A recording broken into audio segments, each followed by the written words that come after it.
Interesting one. Never thought about that really. Do Scrum Masters identify and nurture leadership talent within Scrum teams? And if so, how? I don't know that it's unique to a Scrum Master. I don't believe it is. Okay. As a team, you want to be identifying those people who have not only the capacity but the willingness to step into leadership roles. And it is important that they have both.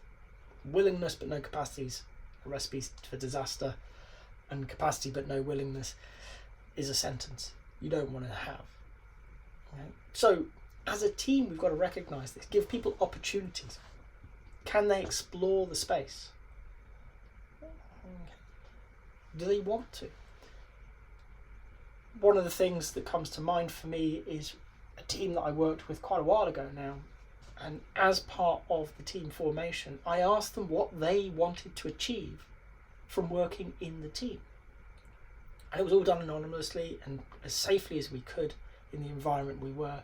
But what was really interesting was one of the people said quite clearly they wanted to become a leader.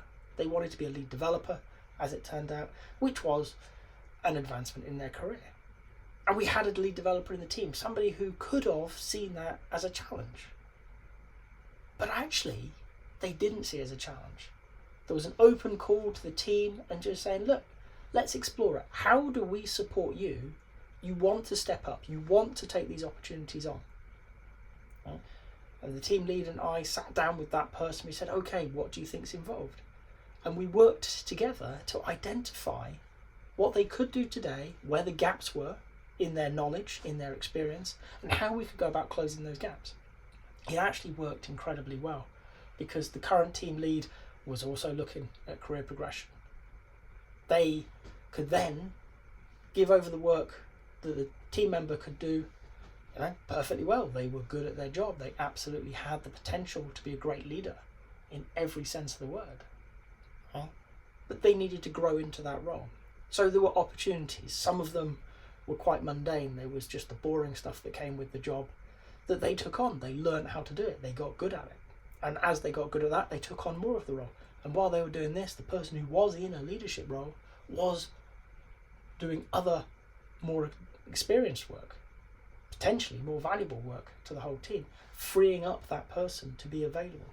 So one of the ways that we can do it is by inviting people in and just giving them the opportunity. And when they do, as a team, supporting them there. This doesn't have to be a job title. Leadership doesn't have to have anything to do with the job title. Okay? Leadership can be recognizing somebody has a voice, an opinion on a topic, and they have a passion for it. They can see a future that others can't necessarily see, and finding ways for them to speak.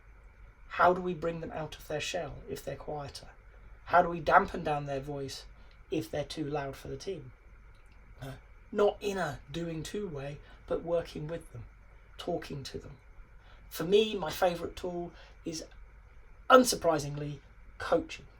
When people have self-identified as wanting to be there, and we can recognise they have the capacity to become leaders within the team or within the organisation, one of the things I'll do is offer to coach them, not mentor, but coach.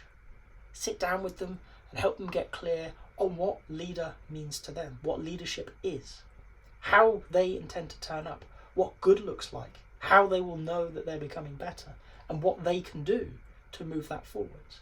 And as they start identifying these options, as they identify what they want to be, I've found invariably that they start recognising the opportunities because their brain is attuned to it. It's constantly looking for opportunities to help them achieve their goals. They become more aware of them and they step into that space more willingly. It might be small steps at the start, but over time it becomes bigger and bigger steps until they are, in fact, a leader. It might be within the team. It might be within their wider department or the whole organisation, but they become recognised as somebody who has valuable things to say towards a particular cause. Something that is valuable enough that others are willing to follow their lead. If you've got to this point in the video, I hope you've enjoyed it. If so, a like would be appreciated. If you want to hear more from me, more answers to questions that maybe you've got in the Agile world, please subscribe to the channel. And if you've got a question that you really want answered, drop it in the comments. I promise we'll get around to it. Thank you.